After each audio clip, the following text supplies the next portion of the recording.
But with respect to what's going on now, it would have been so easy for me to stop this travesty from happening.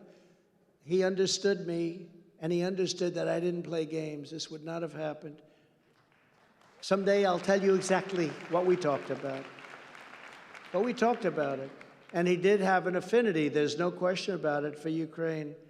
I said, never let it happen. You better not let it happen. This is the only attack in history where the further he goes and the bigger it gets, and the worse it gets, and the more death that's caused, the more money he makes, because oil prices keep climbing higher and higher and higher. There's never been anything like that, where a warring nation, the more he makes it difficult to get oil, the more expensive it gets, and the more money he makes.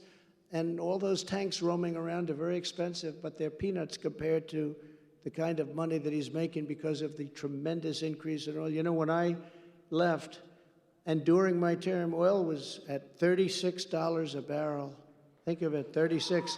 Now it hit 100, and they think it's going to 150. So the Middle East and Saudi Arabia, a lot of countries, but Russia right now in particular is making more money than they ever dreamt possible.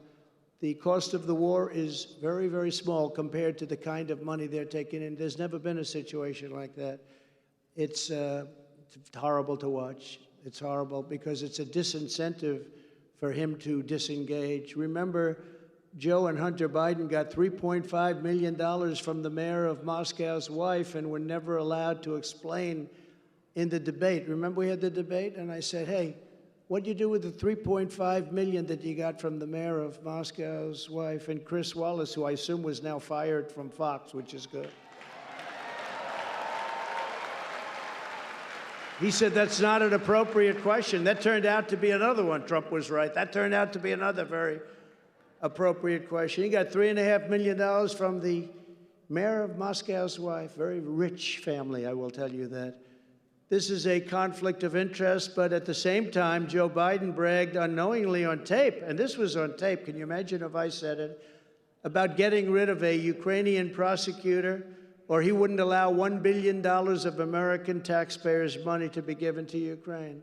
They kept saying, where's the money, where's the money, where's the money? No, you got to get rid of that prosecutor, he's getting too close. Can you imagine if I did that? And he was on tape. And the fake news media, those people right there, refused to report it. And that's without mentioning the fact that China gave them $1.5 billion to manage. And he never managed money before, other than the money they got, probably. There's plenty of conflicts there. You don't have to even think about it. And the fake news didn't want to mention anything. They didn't want to talk about it. It was bad for the election. It was bad for our country in their mind, but they probably knew talking about it would have been good. We can never really bring our country back unless we get an honest media, because they're like the policing agent, and they refuse to air scandal. They refuse to air it.